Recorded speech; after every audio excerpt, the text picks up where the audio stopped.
शिशु संगोपन संस्था संचलित सविता रमेश विरोधी प्रशाला Ahmednagar welcomes you all. Dear students, today we are going to learn science subject of standard 7th. In that we are going to learn 10th chapter named disaster management. बालमित्रांनो, आज आपण इयत्ता 7वी विषय विज्ञान यामधील 10वा धडा पाहणार आहोत. आपत्ती व्यवस्थापन. Dear children, see these pictures. These are the various news items about the disasters in the newspapers. बालमित्रांनो, आपल्याला चित्रामध्ये वर्तमानपत्रे दिसत आहेत. या वर्तमानपत्रामध्ये आपत्ती संदर्भातील विविध बातम्या आपल्याला दिसत आहेत. There are two types of disasters, mankind disaster and natural disaster. आपत्ती या दोन प्रकारच्या असतात. पहिली असते मानव निर्मित आपत्ती आणि दुसरी असते निसर्ग निर्मित आपत्ती. Natural disasters such as a famine, lightning strikes, cloudburst, storms occur due to the change in the weather. So first we will see the disaster. The condition that arises due to the long-term and severe scarcity of food grains and water is called as natural disasters such as the famine, lightning strikes, cloudburst, storms occur due to the change in the weather. So first we will see the famine. The condition that arises due to a long-term and severe scarcity of the food grain and the water is called as condition is created by some human activities besides some natural events. बदलामुळे दुष्काळ, वीज पडणे, ढगफुटी, tsunami, वादळे इत्यादी निसर्ग निर्मित आपत्ती उद्भवतात. सुरुवातीला आपण पाहणार आहोत दुष्काळ. व पाण्याच्या प्रदीर्घ तसेच तीव्र तुटवड्यामुळे उद्भवणारी परिस्थिती म्हणजेच दुष्काळ. दुष्काळाचे सर्वसाधारणपणे सौम्य दुष्काळ व तीव्र दुष्काळ असे वर्गीकरण केले जाते. दुष्काळाचे प्रमुख कारण नैसर्गिक असले तरी काही मानवीय कृतीमुळे तर काही नैसर्गिक कृतीमुळे दुष्काळाची परिस्थिती निर्माण होते. चित्रामध्ये आपल्याला दुष्काळामध्ये कशी परिस्थिती निर्माण होते ते पाहण्यास भेटत आहे. हे आहे चित्र. याच्यामध्ये हे पाण्याचे आहे टँकर. याच्या सहाय्याने इथे पाणी भरले जात आहे. Famine, the condition that arises due to long-term and severe scarcity of food grains and water is called as famine. Now we will see the causes of famine. Drought, heavy rain and flood, crops getting washed away or damaged in the flood. Environmental changes such as temperature change, storm, cold, waves damage the crops by animals like mice, rats, attract the pest, diseases of crops. A natural calamity like earthquake. Man-made causes of famine include war, internal unrest, absence of transport routes, uncontrolled pollution growth. दुष्काळाची कारणे: अतिवृष्टी, पुरात पिके वाहून जाणे किंवा पिकाचे नुकसान होणे, तापमानातील बदल, वादळे, थंड हवा, धुके असे पर्यावरणातील बदल, तसेच पिकांवर पडणारी कीड, रोग किंवा प्राण्यांकडून होणारे पिकांचा नाश, भूकंपासारखी नैसर्गिक आपत्ती इत्यादी दुष्काळांची काही कारणे असू शकतात. Now, are we responsible for famine? Now we will see how we are responsible for the disaster famine. Water shortage is increasing. The balance of an environment has been lost due to the use of chemical fertilizers, pesticides and weedicides. Unlimited lifting of waters, erosion of land and misuse of water are the responsible reasons for the famine. मला जबाबदार आहोत का? तर त्याची कारणे आहेत. पहिले आहे पर्जन्यमान व लोकसंख्या यांचा समतोल बिघडल्याने पाण्याचा तुटवडा वाढत आहे. हरित क्रांतीमुळे अन्नधान्य उत्पादनात प्रचंड वाढ झाली असली तरी रासायनिक खते, जंतुनाशके वापरल्यामुळे पर्यावरणाचे संतुलन नष्ट झाले आहे. अमर्याद पाणी उपसा करणे, जमिनीची धूप होणे, पाण्याचा गैरवापर करणे. Chhatrapati Shivaji Maharaj and Chhatrapati Shahu Maharaj implemented many schemes to overcome the famines of their time. Their water supply and water storage schemes are ideal even today's circumstances. Chhatrapati Shivaji Maharaj व छत्रपती शाहू महाराजांनी त्यांच्या काळात दुष्काळावर मात करण्यासाठी अनेक योजना राबवलेल्या होत्या. त्यातील पाणी पुरवठा व पाणी साठवण आजही परिस्थितीतही आदर्श आहेच. येणाऱ्या संकटांना व आपत्तींना तोंड देण्यासाठी आपणही छत्रपती शिवाजी महाराजांसारखे पाण्याचे साठवण करणे आवश्यक आहे. Malik Ambar implemented a canal scheme for drinking water in Aurangabad. It exists even today. Malik Ambar यांनी औरंगाबादमध्ये पिण्याच्या पाण्यासाठी नहर योजना राबवली. ती आजही अस्तित्वात आहे. What we can do to ease the severity of the famine. Now first we have to planned usage of water and reuse of water. We have to plan how the water is used and then proper planning of water conservations and harvesting at the local level. Next is large scale plantation of trees and prevention of deforestation. We have to take care of tree, making appropriate changes in the plans, taking into account the weather forecast. दुष्काळाची तीव्रता कमी करण्यासाठी आपण काय करू शकतो? पहिले आहे पाण्याचा नियोजनपूर्वक वापर व पाण्याचा पुनर्वापर करणे. दुसरे आहे स्थानिक पातळीवर जल संधारणाचे योग्य नियोजन करणे. मोठ्या प्रमाणात वृक्ष लागवड करणे तसेच वृक्षतोड थांबवणे. हवामानातील बदलांचा अंदाज घेऊन नियोजनात बदल करणे. We have to give the message to the people that large scale tree plantation, no famine, no land erosion. लोकांपर्यंत हा संदेश पोहोचवला पाहिजे की नको दुष्काळ, नको जमिनीची धूप, झाडे लावा खूप खूप. Cloud burst.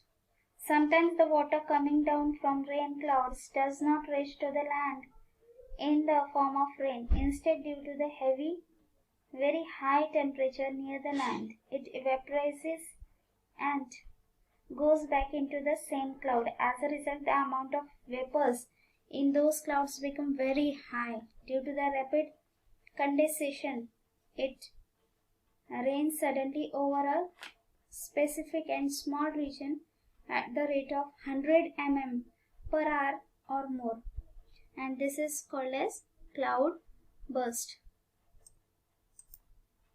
Cloud burst म्हणजेच ढगफुटी. काही वेळा पाऊस न देणाऱ्या ढगातून खाली आलेल्या पाणी पावसाच्या स्वरूपात जमिनीवर न पडता जमिनीकडील उष्ण तापमानामुळे त्याची परत वाफ होऊन ती त्या ढगातच समावली जाते. परिणामी त्या ढगात वाफेचा अधिक साठा होतो.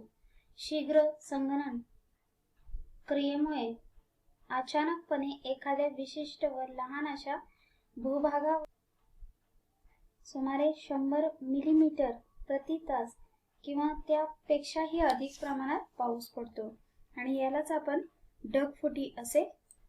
Due to rapid condensation, it rains suddenly over a specific and small region at the rate of 100 mm per hour or more. This is called as cloud burst.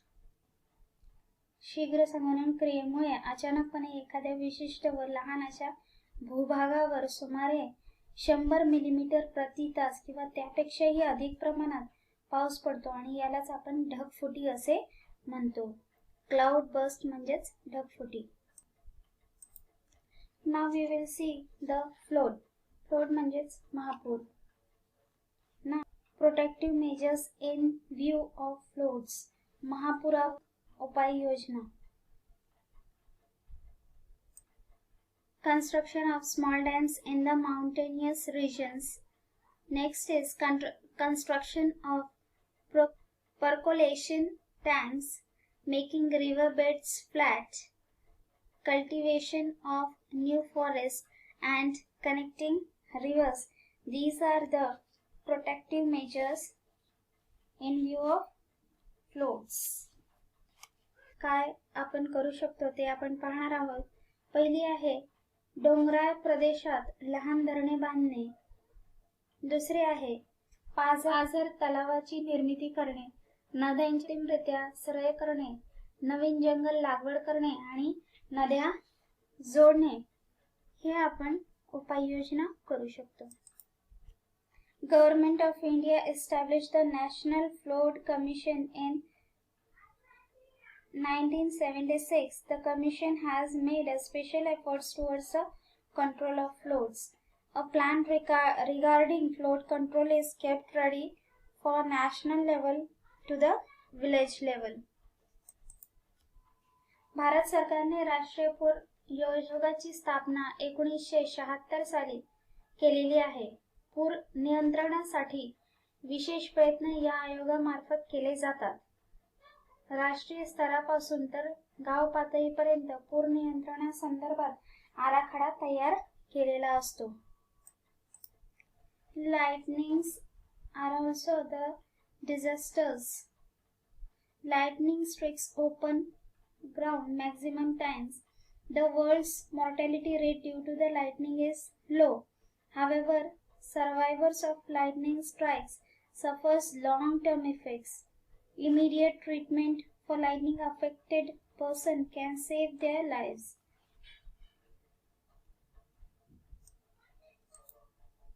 Lightning म्हणजेच वीज पडणे. खुल्या मैदानात वीज पडण्याचे सर्वाधिक प्रमाण असतं. वीज प्रभावित व्यक्ती मृत्युमुखी पडण्याचे प्रमाण जागतिक स्तरावर कमी असले तरी मृत्यूना ओढवलेल्या लोकांवर विजेचे दीर्घकालीन परिणाम झालेले आहेत. वीज प्रभावित व्यक्तींना त्वरित इलाज केल्यास त्यांचे प्राण वाचवता येतात. Wonderful things to know is lightning temperature more intense than the sun. Not all lightning strikes the ground. In fact, about 95% of the lightning flashes are limited to the sky. Only 5% of lightning reaches the ground. Lightning can be generated within one cloud, between two clouds, and between a cloud and the ground. विजेचे तापमान सूर्यापेक्षा प्रखर. सर्वच विजा जमिनीवर पडत नाहीत. 95% विजा आकाशातच असतात. फक्त 5% विजा जमिनीवर पोहोचतात. विजा एकाच ढगामध्ये, दोन ढगामध्ये किंवा ढग आणि जमिनी दरम्यान निर्माण होऊ शकतात. Now, what precautions will you take during the thunderstorms? Now, do not stand on the open ground or below the tree.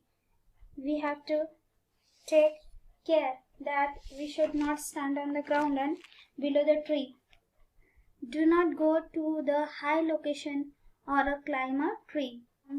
During thunderstorms, we should not go to the high location or climb a tree.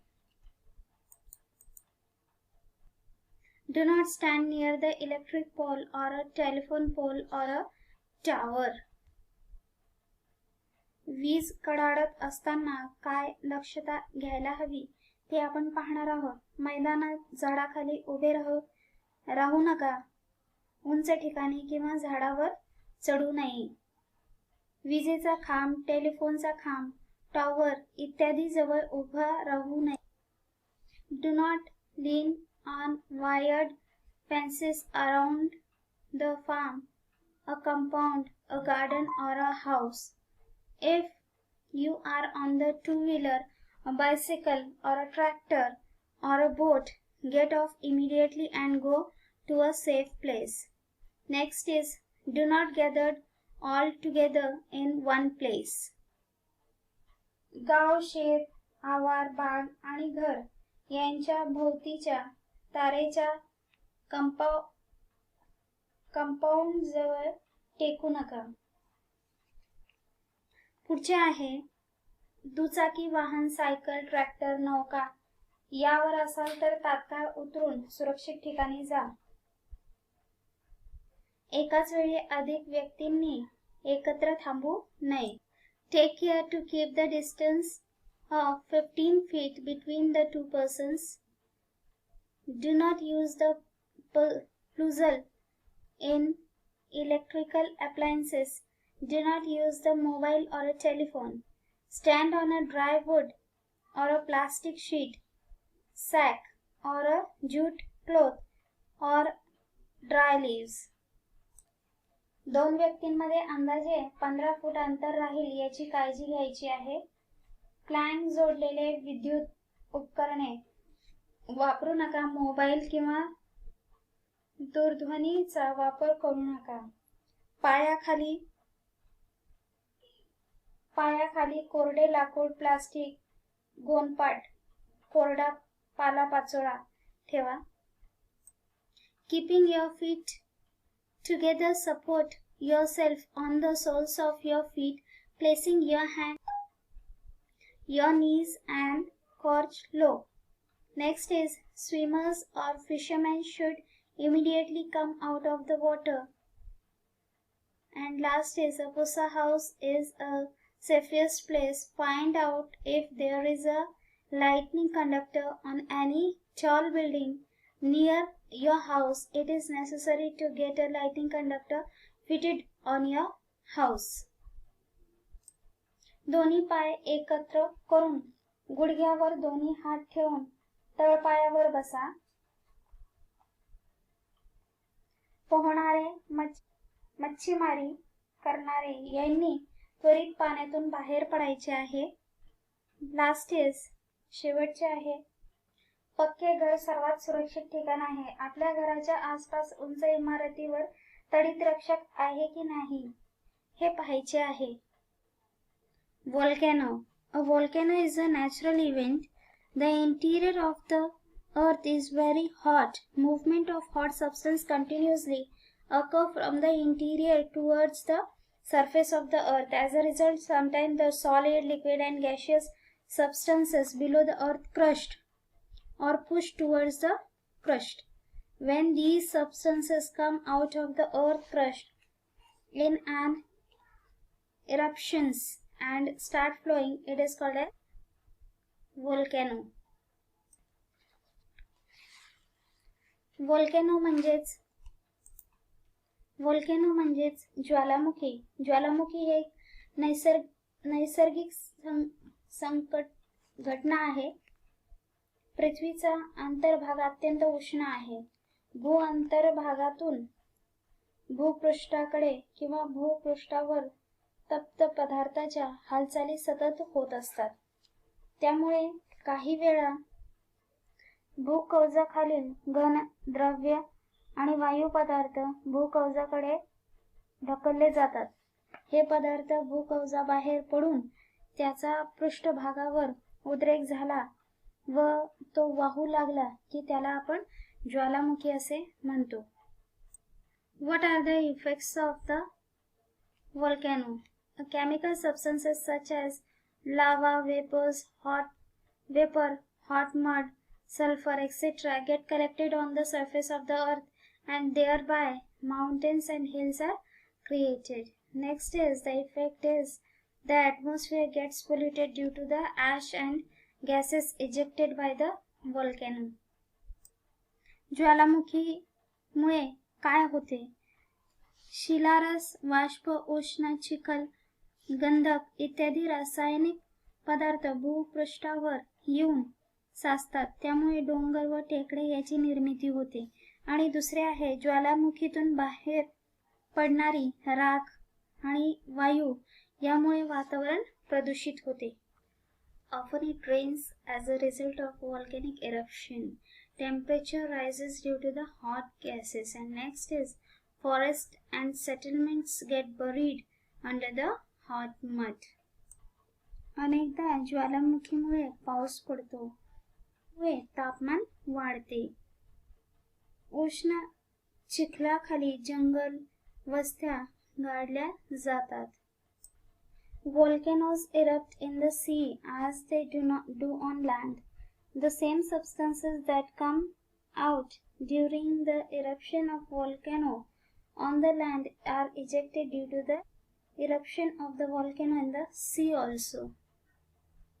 ज्वालामुखी जमिनीवर होतात तसेच समुद्रातही होतात. जमिनीवरील ज्वालामुखीच्या स्फोटातून ते पदार्थ बाहेर येतात. तेच पदार्थ समुद्रातील ज्वालामुखीतूनही बाहेर पडतात. Next is tsunami. If an earthquake occurs at the bottom of the ocean, the energy released pushes the water upward. As a result of this, a peculiar type of waves are formed. These waves are not very high near the source, but they started spreading very fast on a long distance. The velocity of these waves is about 800 to 900 kilometers per hour. And a wave generated by the earthquake or volcano occurring on the ocean floor is called as tsunami. Tsunami is the Japanese word. Tsunami. जमिनीप्रमाणेच सागराच्या तळाशी भूकंप किंवा ज्वालामुखीचे उद्रेक होतात. महासागराच्या तळाशी भूकंप झाला तर बाहेर पडणारी ऊर्जा पाण्याला वरच्या दिशेने ढकलते. परिणामी महासागरात विशिष्ट प्रकारच्या लाटा तयार होतात. या लाटा उगम स्थानाजवळ फार उंच नसतात, परंतु खूप वेगाने त्या दूरवर पसरू लागतात. तेव्हा या लाटांचा वेग ताशी 800 ते 900 किलोमीटर इतका असतो. महासागराच्या तळाशी होणाऱ्या भूकंपामुळे तसेच ज्वालामुखीमुळे निर्माण होणाऱ्या या लाटांना त्सुनामी असे आपण म्हणतो. Destructive effects of tsunami. First effect of tsunami is buildings and other constructions are destroyed. There is a large-scale loss of life and the financial loss. Destructive म्हणजेच विघातक, इफेक्ट्स म्हणजे परिणाम, त्सुनामीचे विघातक परिणाम. पहिला आहे इमारती, बांधकामे उद्ध्वस्त होतात. दुसरे आहे जीवित व वित्तहानी मोठ्या प्रमाणात होते. Boats and ships near the coast get damaged due to the tsunami. Trees get uprooted. Landslides take place on the large scale. And next is trees get uprooted. Landslides takes. Boat and ships near the coast get damaged due to the tsunami. Trees get uprooted. Landslides takes place on the large scale. त्सुनामीमुळे किनाऱ्याजवळील होड्या व जहाजे याची हानी होते.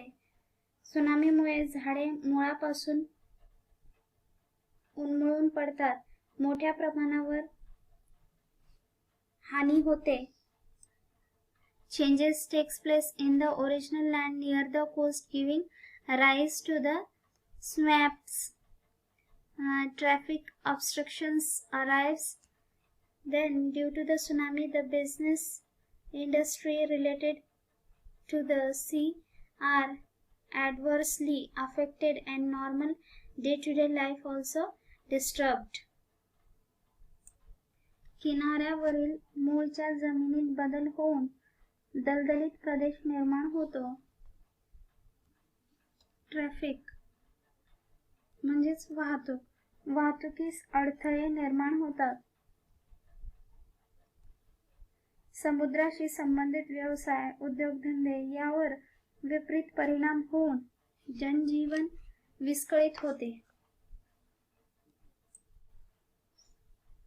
Large scale damage is caused to harbors. बंदरांचे मोठ्या प्रमाणावर नुकसान होते.